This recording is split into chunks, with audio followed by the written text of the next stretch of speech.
பகுபத உறுப்பிலக்கணம். பகுபதத்தை பகு கூட்டல் பதம் என்று பிரிக்கலாம். இங்கு பகு என்றால் பகுக்கக்கூடியது, அதாவது பிரிக்கக்கூடியது என்று பொருள் தரும்.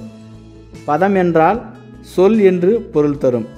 எனவே பிரிக்கக்கூடியதும் பிரித்தால் பொருள் தருகின்ற சொல்லை பகுபதம் என்று அழைக்கலாம்.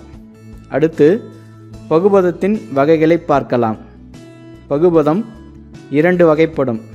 ஒன்று பெயர் பகுபதம், இரண்டாவது வினை பகுபதம். முதலில் நாம் பார்க்கக்கூடியது பெயர் பகுபதம். இந்த பெயர் பகுபதம் பொருள், இடம், காலம், சினை, குணம், தொழில் என்னும் ஆறன் அடியாக தோன்றுவது பெயர் பகுபதம் ஆகும். பெயர் பகுபதம் ஆறன் அடிப்படையில் தோன்றும் என்பதை முன்னர் பார்த்தோம். அதற்குரிய எடுத்துக்காட்டுகளை இப்பொழுது பார்க்கலாம். பொன்னன். இச்சொல்லை பொன் கூட்டல் இன் கூட்டல் அன் என்று பிரிக்கலாம். இச்சொல்லில் பொன் என்பது பொருட்பெயர் அடியாக தோன்றியது ஆகும். அடுத்து ஊரன். இச்சொல்லை ஊர் கூட்டல் அன் என்று பிரிக்கலாம். இச்சொல்லில் ஊர் என்பது இடத்தை அடிப்படையாக கொண்டு பிறந்தது ஆகும். அடுத்து ஆதிரையான். இச்சொல்லை ஆதிரை கூட்டல் ஈ கூட்டல் ஆண் என்று பிரிக்கலாம். இதில் ஆதிரை என்பது காலப்பெயரின் அடிப்படையில் தோன்றியது ஆகும். அடுத்து கண்ணன். இச்சொல்லை கண் கூட்டல் இன் கூட்டல் அன் என்று பிரிக்கலாம். இச்சொல்லில் கண் என்பது சினைப்பெயரின் அடிப்படையாக தோன்றியது ஆகும். அடுத்து கரியன். இச்சொல்லை கருமை கூட்டல் அன் என்று பிரிக்கலாம். இச்சொல்லில் கருமை என்பது பண்பு பெயரின் அடிப்படையாக தோன்றியது ஆகும். அடுத்து நடிகன். இச்சொல்லை நடி கூட்டல் இக்கு கூட்டல் அன் என்று பிரிக்கலாம். இச்சொல்லில் நடி என்பது நடித்தல் என்னும் தொழிற்பெயரின் அடியாக தோன்றியது ஆகும். மேற்கண்ட எடுத்துக்காட்டுகளின் வாயிலாக பெயர் பகுபதம் பொருள், இடம், காலம், சினை, குணம், தொழில் என்னும் ஆறின் அடிப்படையாக தோன்றும் என்பதை பார்த்தோம். அடுத்து வினை பகுபதத்தை பற்றி பார்க்கலாம். வினை பகுபதமானது பகுதி, விகுதி, இடைநிலை என பிரிக்கப்படும் வினைமுற்று வினை பகுபதம் ஆகும். எடுத்துக்காட்டு செய்தான். இச்சொல்லை செய் கூட்டல் இத்து கூட்டல் ஆண் என்று பிரிக்கலாம். செய் என்பது பகுதி ஆகும். இத் என்பது இறந்த கால இடைநிலை ஆகும். ஆண் என்பது ஆண்பால் வினைமுற்று விகுதி ஆகும். அடுத்து நாம் பார்க்கக்கூடியது பகுபத உறுப்புகளை பற்றி. பகுபத உறுப்புக்கள். பகுபத உறுப்புக்கள் 6 வகைப்படும். 1 பகுதி, 2 விகுதி, 3 இடைநிலை, 4 சந்தி, 5 சாரியை, 6 விகாரம். இந்த 6 உறுப்புக்கள் பற்றியும் இந்த 6 உறுப்புக்கள் சொற்களில் எங்கு வரும் என்பதை பற்றியும் இப்பொழுது அறிந்து கொள்ளலாம். ஒரு சொல்லை பகுபத உறுப்பிலக்கணம் பிரிக்கும் பொழுது குறைந்தபட்சம் பகுதி, விகுதி என 2 உறுப்புகளும் அதிகபட்சமான 6 உறுப்புகளும் பயின்று வரும். முதலில் நாம் முதல் உறுப்பான பகுதியை பற்றி அறிந்து கொள்வோம். பகுதி பகுபதத்தில் முதலில் நிற்கும் உறுப்பு ஆகும். பகுதி பெரும்பாலும் ஏவல் பொருளில் வரும். சொல்லை பிரிக்கும்பொழுது பகுதியை ஏவல் பொருளில் பிரிக்க வேண்டும். எடுத்துக்காட்டு படித்தான். இச்சொல்லை படி கூட்டல் இத்து கூட்டல் இத்து கூட்டல் ஆண் என்று பிரிக்கலாம். இச்சொல்லின் முதல் உறுப்பான படி என்பது பகுதியாகும்.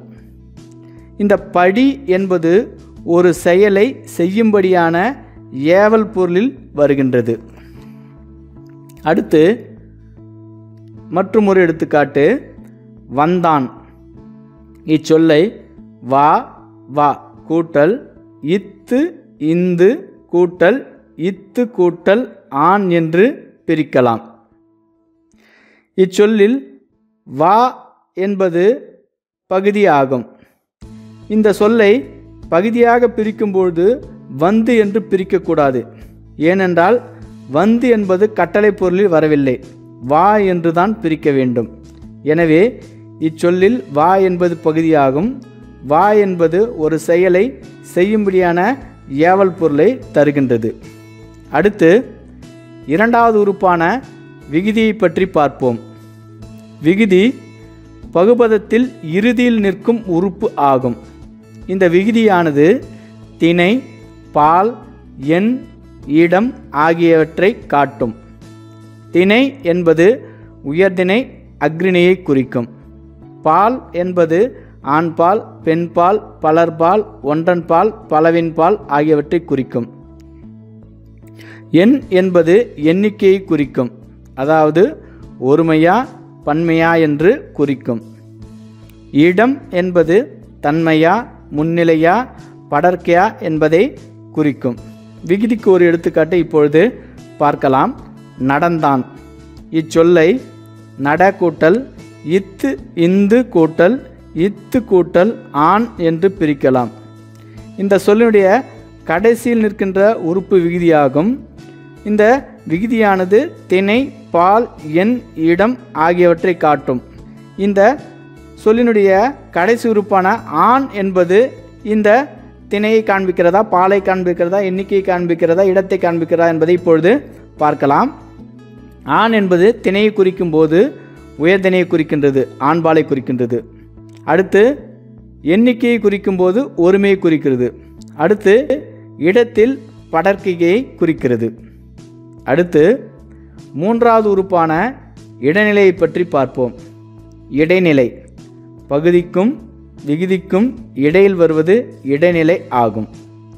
இந்த இடைநிலையானது காலத்தை காட்டும். எனவே காலத்தின் அடிப்படையில் இடைநிலை பிரிக்கும்போது 1 இறந்த கால இடைநிலை, 2 நிகழ்கால இடைநிலை, 3 எதிர்கால இடைநிலை என்று பிரிக்கலாம். அடுத்து இடைநிலையின் இன்னொரு வகை எதிர்மறை இடைநிலை ஆகும். எதிர்மறை என்பது செயல் நிகழாமையை குறிக்கும். அடுத்து இறந்த கால இடைநிலைகள் இத், இட், இர், இன் ஆகியவை இறந்த கால இடைநிலைகள் ஆகும். இறந்த கால இடைநிலைக்குரிய எடுத்துக்காட்டுகளை இப்பொழுது பார்க்கலாம். பார்த்தான். இச்சொல்லை பார் கூட்டல் இத்து கூட்டல் இத்து கூட்டல் ஆண் என்று பிரிக்கலாம். இங்கு பார் என்பது பகுதி, கடைசியில் உள்ள ஆண் என்பது விகுதி. இடைநிலை என்பது பகுதிக்கும் விகுதிக்கும் இடையில் உள்ள இத் ஆகும். இத் என்கிற இடைநிலை இறந்த காலத்தை குறிக்கிறது. எவ்வாறென்றால் பார்த்தான் என்பது பார்த்தல் என்கின்ற செயலானது முடிந்த காரணத்தினால் இறந்த காலத்தை குறிக்கிறது. அடுத்து மற்றும் ஒரு எடுத்துக்காட்டு உண்டான். இச்சொல்லை உன் கூட்டல் இட்டு கூட்டல் ஆண் என்று பிரிக்கலாம். இதில் இட் என்பது இறந்த கால இடைநிலை ஆகும். அடுத்து வென்றான். இச்சொல்லை வெல் இன் கூட்டல் இர் கூட்டல் ஆண் என்று பிரிக்கலாம். இதில் இர் என்பது இறந்த கால இடைநிலை ஆகும். அடுத்து மற்றும் ஒரு எடுத்துக்காட்டு பாடினான். இச்சொல்லை பாடு கூட்டல் இன் கூட்டல் ஆண் என்று பிரிக்கலாம். இதில் இன் என்பது இறந்த கால இடைநிலை ஆகும். இறந்த கால இடைநிலை அமைந்துள்ள சொற்களை கவனித்தால் அந்த சொற்களினுடைய செயலானது முடிவடைந்து இறந்த காலத்தை உணர்த்தும். அடுத்து நிகழ்கால இடைநிலைகள் கிறு, கின்று, ஆனின்று. இந்த மூன்றும் நிகழ்கால இடைநிலை ஆகும். நிகழ்கால இடைநிலைக்குரிய எடுத்துக்காட்டுகளை இப்பொழுது பார்க்கலாம். உண்கிறான். இச்சொல்லை உன் கூட்டல் கிறு கூட்டல் ஆண் என்று பிரிக்கலாம். இதில் கிறு என்பது நிகழ்காலத்தை குறிக்கும். ஏனென்றால் உண்கிறான் என்கிற செயலானது நடந்து கொண்டிருப்பதால் நிகழ்காலத்தை குறிக்கிறது. எனவே இதில் கிறு என்பது நிகழ்கால இடைநிலை ஆகும். அடுத்து உண்கின்றான். இச்சொல்லை உன் கூட்டல் கின்று கூட்டல் ஆன் என்று பிரிக்கலாம். இதில் கின்று என்பது நிகழ்கால இடைநிலை ஆகும். அடுத்து உண்ணான் என்றான். இச்சொல்லை உன் கூட்டல் ஆன் நின்று கூட்டல் ஆன் என்று பிரிக்கலாம். இதில் ஆன் நின்று என்பது நிகழ்கால இடைநிலை ஆகும். நிகழ்கால இடைநிலை அமைந்துள்ள சொற்களை கவனித்தால் அந்த சொற்களின் செயலானது நிகழ்ந்து கொண்டு நிகழ்காலத்தை குறிக்கும். அடுத்து எதிர்கால இடைநிலை. இப் இவ் எதிர்கால இடைநிலைகள் ஆகும். இந்த எதிர்கால இடைநிலைக்குரிய எடுத்துக்காட்டுகளை இப்பொழுது பார்க்கலாம். உண்பான். இச்சொல்லை உன் கூட்டல் இப் கூட்டல் ஆன் என்று பிரிக்கலாம். இதில் இப் என்பது எதிர்கால இடைநிலை ஆகும். அடுத்து மற்றும் ஒரு எடுத்துக்காட்டு வருவான். இச்சொல்லை வா வரு கூட்டல் இவ் கூட்டல் ஆன் என்று பிரிக்கலாம். இதில் இவ் என்பது எதிர்கால இடைநிலை ஆகும். எதிர்கால இடைநிலை அமைந்துள்ள சொற்களை கவனித்தால் அந்த சொற்களினுடைய செயலானது எதிர்காலத்தை குறிக்கின்ற வகையில் அமைந்திருக்கும். அடுத்து எதிர்மறை இடைநிலைகள். இல் அல் ஆ என்பன எதிர்மறை இடைநிலைகள் ஆகும். எதிர்மறை இடைநிலைக்குரிய எடுத்துக்காட்டுகளை இப்பொழுது பார்க்கலாம். உண்டிலன். இச்சொல்லை உன் கூட்டல் இட் கூட்டல் இல் கூட்டல் அன் என்று பிரிக்கலாம். இதில் இல் என்பது எதிர்மறை இடைநிலை ஆகும். அடுத்து மற்றும் ஒரு எடுத்துக்காட்டு காணலன். இச்சொல்லை கான் கூட்டல் அல் கூட்டல் அன் என்று பிரிக்கலாம். இதில் அல் என்பது எதிர்மறை இடைநிலை ஆகும். அடுத்து மற்றும் ஒரு எடுத்துக்காட்டு பாரான். இச்சொல்லை பார் கூட்டல் ஆ கூட்டல் ஆன் என்று பிரிக்கலாம். இதில் ஆ என்பது எதிர்மறை இடைநிலை ஆகும். எதிர்மறை இடைநிலை அமைந்துள்ள சொற்களை கவனித்தால் அந்த சொற்களின் செயலானது நிகழாமையை குறிக்கும்.